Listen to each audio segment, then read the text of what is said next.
Déjeme en estos momentos recibir al maestro Ricardo Sevilla, periodista de larga trayectoria, columnista, obviamente amigo y miembro de esta familia Sin Censura, fundador y conductor de su espacio en YouTube, Los Datos Duros, porque vamos a hablar precisamente del Fonden. Mi querido Ricardo, el Fonden, que no se nos olvide que para inundaciones en Sinaloa dieron dinero sin licitación a personajes que hasta consiguieron colchones miados, perdón por la expresión, pero estos cabrones hicieron y deshicieron con el Fonden y ahora quieren de regreso el Fonden para seguir saqueando a sus hechos. Pues ya se les acabó el negocito, mi querido Ricardo. ¿Cómo estás? Te saludo con mucho gusto. Estoy muy bien, querido Vicente, público memorioso, y sí, en efecto, hay que dar un contexto sobre el Fonden y sobre la estulticia de todos estos personajes. Son personajes cuenteros, ayer lo constatamos por enésima ocasión. A la derecha le gustan los cuentos, y le gustan los cuentos burdos y chafas, y la verdad es que quizá nadie puede culparlos, Vicente, de que quieran convencerse a sí mismos de que la realidad es como ellos la imaginan. Sin embargo, alguien tiene que marcarles el alto cuando intentan convencer ya no a ellos, sino a la gente de que sus ficciones son reales y palpables, y sobre todo uno les tiene que poner un alto hoy, ahora, cuando más vigorosamente les debemos decir que se guarden sus cuentos miserables. Y es que esta gente que no parece tener límite en sus estulticias, ya lo está escuchando usted a Carlitos Loret de Mola desde el negocio de Roberto Madrazo, pues ahora salen con el cuento macabro de que si no se hubiese desaparecido el Fonden, prácticamente no hubiese ocurrido la tragedia que está asolando al estado de Guerrero. Y alguien tiene que decirle a los conservadores que su ruinidad no tiene límites. Y no tiene límites, Vicente, porque desde hace un par de días los hemos visto revolotear como auténticos buitres sobre los saldos nefastos que ha dejado el huracán Otis. Y nadie puede negar que se trata de un hecho calamitoso y catastrófico. Nadie, solo un burdo o un indolente podría negar que el impacto de Otis sobre la Costa Grande de Guerrero ha sido absolutamente devastador. A su paso, Otis ha provocado, entre muchas otras desgracias, la ruptura de caminos, la caída de árboles, como dice Loretito desde su raíz, pero no solamente de árboles, también de palmeras, que han caído sobre casas, sobre automóviles. Ha habido inundaciones, incluso debido a los deslaves, se tuvo, ayer lo vimos, que cerrar parcialmente la autopista del Sol en ambos sentidos. Las imágenes, los videos, las fotografías, los testimonios de la gente son terribles y sumamente dolorosos.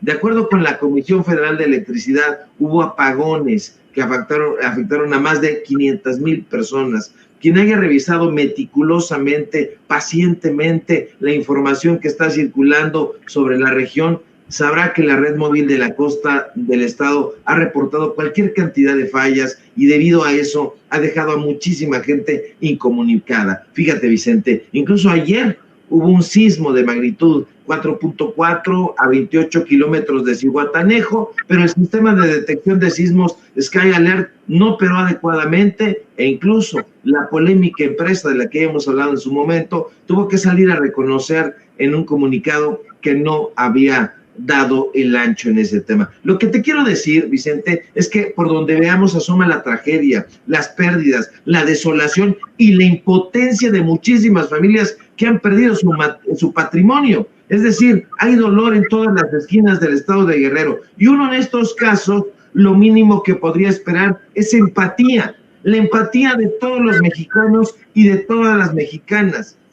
Lo mínimo que uno desearía es ayudar, aportar algo, una donación, una despensa, un apoyo moral. Los periodistas y los políticos tendríamos que cumplir con nuestra función social, que en teoría es ayudar y socorrer desde nuestros respectivos ámbitos. Los políticos deberían de estar empeñadísimos en comenzar a trabajar y no balbucear desde tribunas tonterías para que la ayuda y la reconstrucción de las zonas afectadas por Otis no demore, como lamentablemente suele ocurrir en este tipo de casos. Sin embargo, la derecha y los voceros del corporativismo, mostrando como siempre su inagotable reserva de mezquindad, apenas se han conmovido por la situación y para sorpresa de muchos, lo único que se les ha ocurrido es sacar, como dijo mi querido Toño, raja política. Lejos de mostrar solidaridad y empatía con el pueblo de Guerrero, se han dedicado a lanzar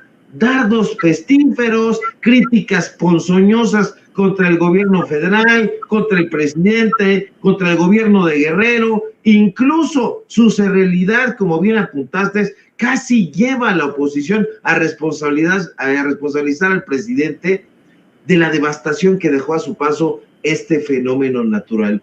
Y en su estulticia, insisto, han dicho que si el presidente no hubiese desaparecido el Fonden, las cosas hubieran mejorado para la población guerrerense en este momento.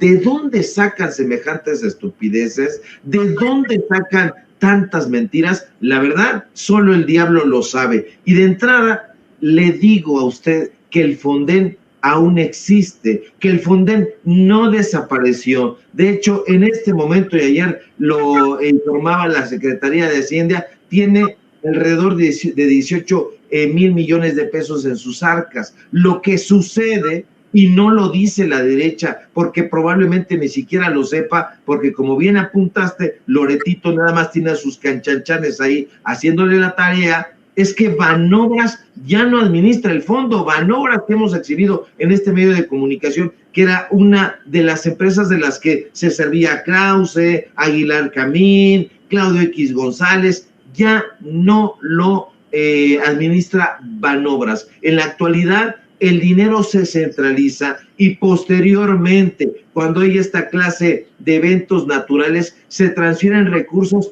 a diferentes ejecutores, como puede ser la propia Sedena, si se activa el plan DN3, o se puede enviar los recursos a los estados. Lo que cambió en el Fonden tras la reforma de octubre de 2020, que tampoco dicen en los espacios de Ciro, en los espacios de Latinos, fue el sistema de gestión pública de ese fideicomiso.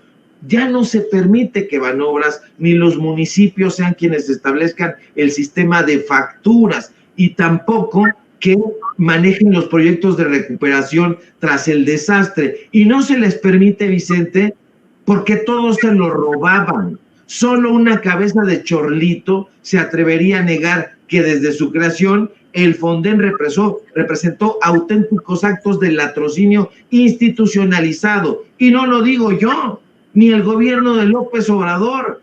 Esto se dice y se documenta desde hace décadas. La Auditoría Superior de la Federación, no de esta administración, sino de prácticamente todas las administraciones de hace por lo menos 3 sexenios, han señalado el mal uso de los recursos de ese fondo. Y ejemplos abundan. Ahorita comentabas algunos. Yo comento otros rápidamente. En 2012, la Auditoría Superior de la Federación documentó un posible daño patrimonial de 74.19 millones de pesos en la tierra del presidente, allá en Tabasco. ¿Por qué? Por cancelación de obras, por reducción de metas de obras y otros remanentes que no, simple y sencillamente, no le reportaron el Comité Técnico del Fonden. En 2013, otro caso, la auditoría revisó la comprobación de recursos del Fonden que se aplicaron en el estado de Guerrero a causa de la tormenta Manuel, de la que ya no se quieren acordar. En la derecha hubo más de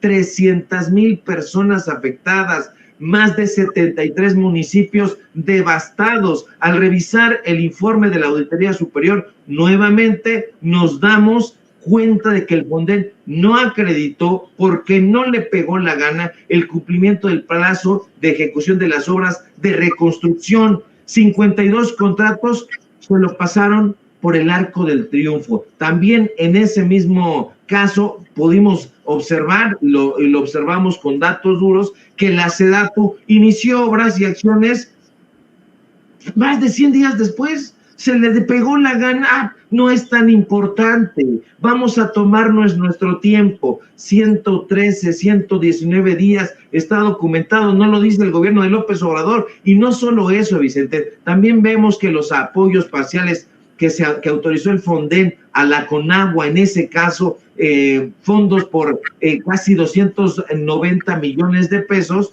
pues el fideicomiso no ejerció casi 100 millones de pesos, es decir, el 34.3%. ¿Dónde quedó el dinero? Vaya usted a saber. Y eso es precisamente lo que tiene en el ojo del huracán al Fonden y que siempre lo tuvo. Veracruz también fue campeón en las declaratorias de emergencia. Sin embargo, los gobernantes allá, acuérdese usted de Fidel Herrera, solían utilizar dichas declaratorias de emergencia para inmediatamente desviar o robarse el dinero. En 2014, más recientemente, la auditoría practicada a Veracruz determinó un probable daño patrimonial por más de 531 millones de pesos. Entonces, ¿de qué estamos hablando? Este Fonden, y es algo que no dicen, nació en el 96, durante el sexenio de Ernesto Zedillo. ¿Qué quería? Era un pretexto nada más, servir como programa del gobierno federal para atender los efectos generados por desastres naturales. No sirvió nunca para nada, siempre fue cuestionado, siempre con pruebas, siempre con datos duros, por la falta de transparencia, por el desvío del presupuesto. Infelizmente, querido Vicente, la corrupción, incluso cuando se trata de desastres naturales, nunca ha detenido a la estulta oposición.